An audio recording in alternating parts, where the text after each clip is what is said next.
Assalamualaikum, hai semua.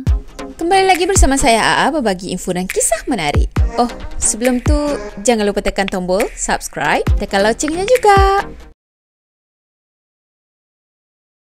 Okey, kisah seram kita pada kali ini dia bagi tajuk Jangan main di pantai waktu senja. Memang pun kalau main kat pantai waktu-waktu senja, waktu maghrib kan, mestilah banyak sangat benda-benda mesti yang akan berlaku. Sebenarnya bukan dekat pantai je, dekat mana-mana sekalipun. Sebab itulah orang tua-tua dia akan cakap, masuk rumah dah nak maghrib ni. Macam itu kan kena marah kita. So, korang semua dah sedia? Jom kita mula. Jadi kisah pada kali ini disharekan oleh salah seorang hamba Allah ni, yang mana dia ikut keluarga dia untuk pergi bercuti dekat sebuah pusat peranginan yang ada di pantai timur. Biasalah kalau pantai-pantai yang cantik macam gitu, mestilah ada dekat pantai timur kan. Saja je ni kan. Jadi saya rasa pantai-pantai yang cantik ada dekat pantai timur, terutama sekali Terengganu tu banyak sangat tempat-tempat yang cantik.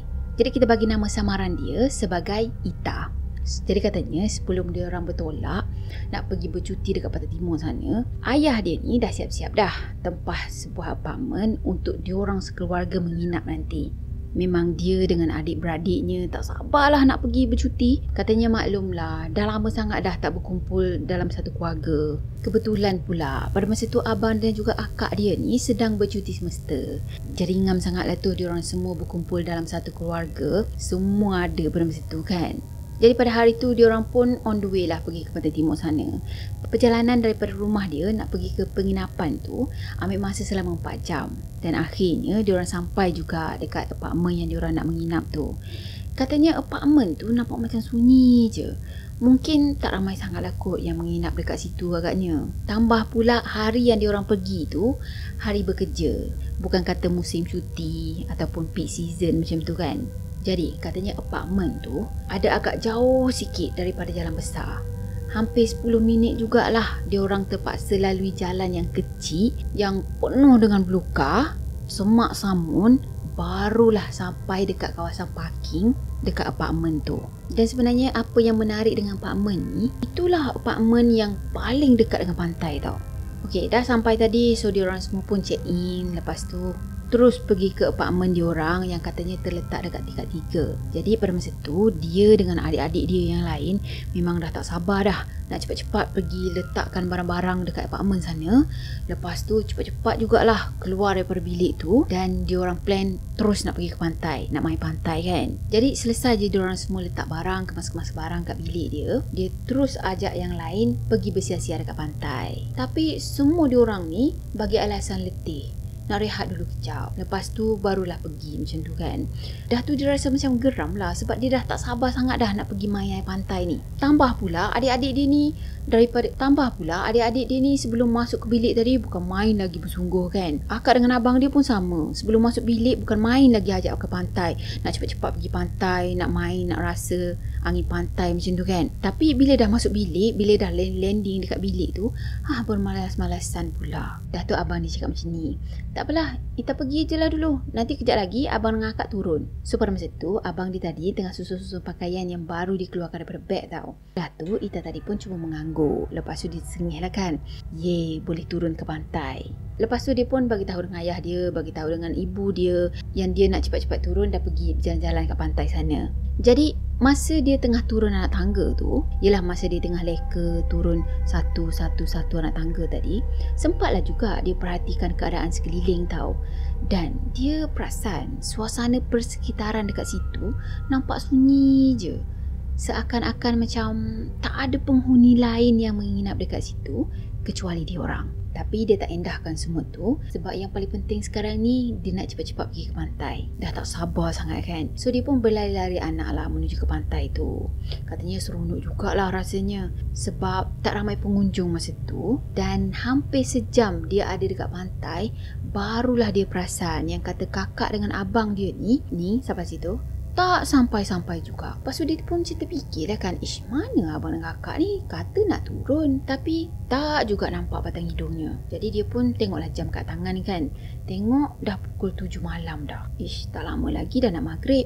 Takkanlah diorang ni tak turun lagi kan. Jadi masa tu Ita ni macam confirm lah yang akak dengan abang dia tak akan turun ke pantai waktu-waktu macam ini. Jadi dia pun ambil keputusan nak balik ke apartmen tu, nak masuk bilik dah kan. Jadi dia pun berjalan ke arah apartmen dia tu. Masa dia berjalan ke arah apartmen, katanya dia sempat jugalah menjeling ke arah kawasan parking dekat depan tu, dan dia nampak ada 3 kenderaan je dekat situ tau. Dekat kaunter pertanyaan sana pula, dia nampak ada seorang wanita yang berusia lebih kurang 30-an tengah sibuk menyusun fail.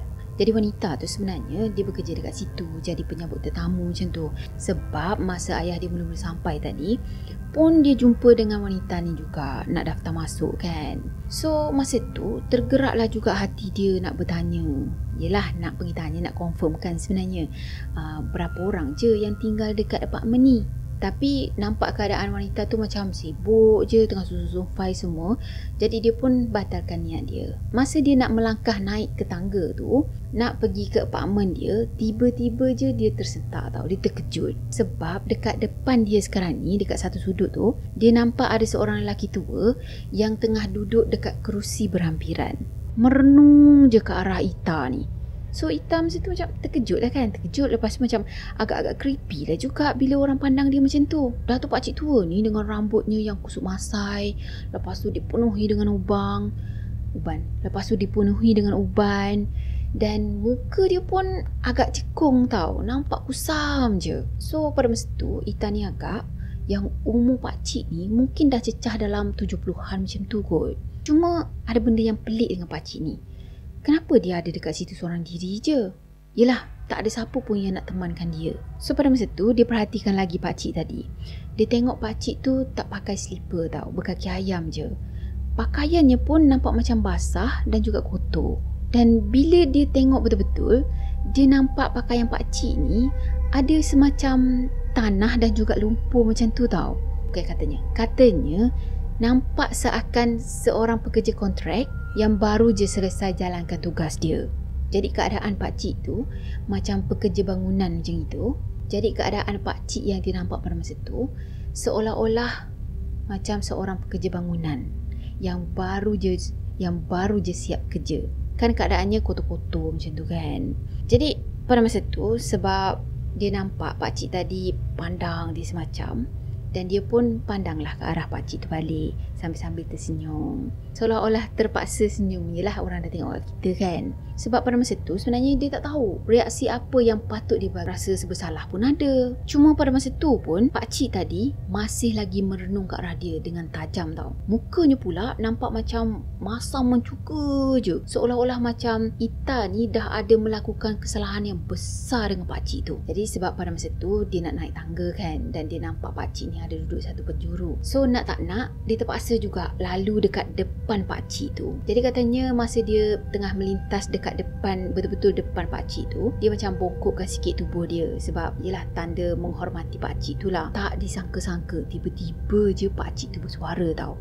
Dia cakap macam ni, lain kali senja-senja macam ni jangan nak merayau seorang diri dekat pantai tu. Pakcik tu boleh cakap macam tu, macam bagi warning kan. Dan suaranya pula garau sambil dia merengus. So Ita pada masa tu dia cuma terdiam. Lepas tu dia menganggukkan kepala je. Yelah, katanya takutlah juga bila ada orang yang dah bagi amaran macam gitu kan. Dah lah orang tu dia tak kenal, seolah-olah macam kena marah dengan orang yang tak kenal macam mana. Tapi nasihatnya tu baik. Jadi sampai je dekat bilik tadi, Ita ni terus marah dengan abang dengan akak dia tau. Yelah, sebab dah janji dah nak turun ke pantai sana, tapi tak juga turun. Lepas tu Ita cakap lah dengan dia orang ni kan, sebab dia orang ni jugalah dia kena marah dengan pakcik tu. Dah tu dia cakap lah pakcik tu dia tak kenal pun, tapi marah-marah kat dia sebab dia berjalan seorang diri dekat pantai waktu-waktu senja macam ni pula tu. So pada masa tu abang dengan akak dia ni macam geli hati tau. Dia cuma gelak je dengan cerita Ita ni. Dah tu abang ni cakap, itulah tak sabar-sabar sangat kan, nak juga ke pantai. Macamlah esok lusa pantai tu dah bertukar jadi pulau. Katanya macam gitu. Jadi malam tu, masa diorang sekeluarga ni nak keluar makan, katanya diorang pergi makan dekat satu warung yang berdekatan ni. Pada masa tu, dia ada nampak ada 2 kereta peronda polis dekat pekarangan apartmen tu tau. Dah tu dia nampak lah ada beberapa orang lelaki ni berpakaian seragam. Dah tu diorang ni macam sedang bertanyakan sesuatu dekat kaunter pertanyaan. Mula-mulanya tu dia macam tak ambil pusing sangat lah. Yelah, mungkin pihak polis tu sendiri pun ada kerja dia orang kan. Tapi ayahnya ni macam curious sangat, nak tahu juga apa yang berlaku. Jadi ayah dia tadi pun pergilah bertanyakan dekat salah seorang pegawai polis tu. Dan pegawai polis tu cakap apa? Dia cakap ada seorang lelaki mati lemas semalam. Mayatnya kami dah jumpa dah pagi tadi dekat kampung seberang. Cuma kami datang ni nak ambil statement pekerja dekat sini lah. Yelah, sebab sebelum kejadian tu berlaku, mangsa ni menginap dekat apartmen sini. Tak lama lepas tu pihak polis tadi pun keluarkan gambar mangsa ni tau. Dia cakap apa? Ini gambar mangsa. Pakcik pernah nampak ke? Jadi ayah dia pun macam belik-belik lah kan foto tu. Tengok foto tu. Dan Ita yang ada dekat sebelah ayah dia pada masa tu turut menjelin lah. Nak juga tengok foto siapa yang dimasukkan tu kan. Dan bila dia nampak je foto tu, tiba-tiba je darah dia tersirap tau. Katanya jantung dia ni terus berdegup kencang. Pada masa tu, ayah dia yang pegang foto tu tau. Lepas tu dia pergi rebut dekat tangan ayah dia dan dia perhatikan betul-betul foto yang pihak polis tu tunjuk sekarang ni. Dah, bila nampak keadaan macam itu, pegawai polis tu pun tanyalah kan, adik pernah nampak ke lelaki ni? Ita, dia cuma menggelengkan kepala je. Tapi mata dia pada masa tu duk perhati je dekat foto ni. Dah tu ayah dia pun bagi tahu pihak polis tu lah. Kami tak kenal tuan, sebab sebenarnya kami baru je sampai, baru je daftar masuk petang tadi. Jadi Ita tadi pun hulurkan foto tu pada pihak polis balik. Pihak polis tadi pun terus beredar daripada situ. Dan ayah dia orang arahkan dia orang semua masuk ke dalam kereta. Jom masuk dalam kereta, kita keluar makan. Nanti kalau lewat, semua kedai tutup pula. Yelah, ini kan kampung, bukannya bandar. Agaknya ayah dia pun tak tahu kot. Kalau kat kampung sebenarnya dia orang akan buka kedai sampai pukul 1-2 pagi tau. Yah. Kalau kat kampung saya tu, ya Allah, dia akan melepak dekat situ sampai pukul 1-2 pagi. Tambah-tambah lagi kalau ada bola. Habislah kopi dekat kedai tu. Masa dia berjalan, duk follow je family dia tadi kan. Dalam masa yang sama, sebenarnya fikiran dia ni macam melayang-layang lah.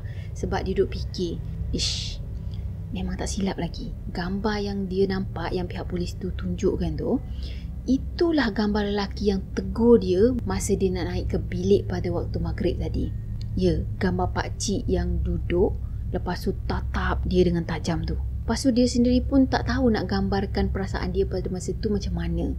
Dia jadi terfikirlah, jadi yang aku nampak ni apa benda kan? Yelah, kalau pakcik tu dah meninggal daripada semalam lagi sebab lemas, so yang dia nampak ni bukan orang lah. Masa tu dia macam berkira-kira lah juga nak ceritakan pada keluarga dia semua kan apa yang dia nampak, pakcik tegur dia semua. Tapi bila fikir-fikir balik, nanti kan dia orang ni tak ada mood pula nak bercuti, nak berhappy-happy kan.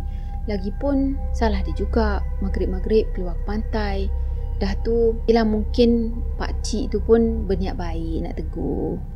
Walaupun pandangan matanya tu menyeramkan kan. Dan katanya yang pasti, memang lepas ni dia takkan keluar ke pantai lagi seorang diri pula tu pada waktu maghrib.